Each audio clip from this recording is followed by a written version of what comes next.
I'm trying to find my place, but it might not be here where I feel safe.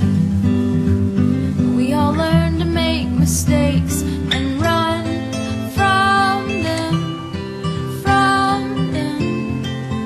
with no direction.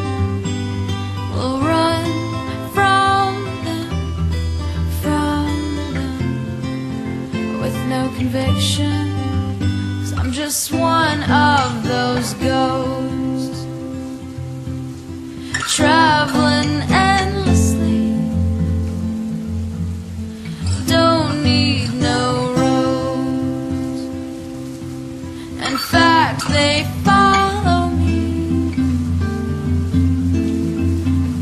and we just go in circles.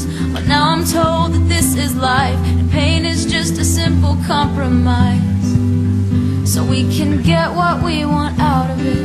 Would someone care to classify our broken hearts and twisted minds? So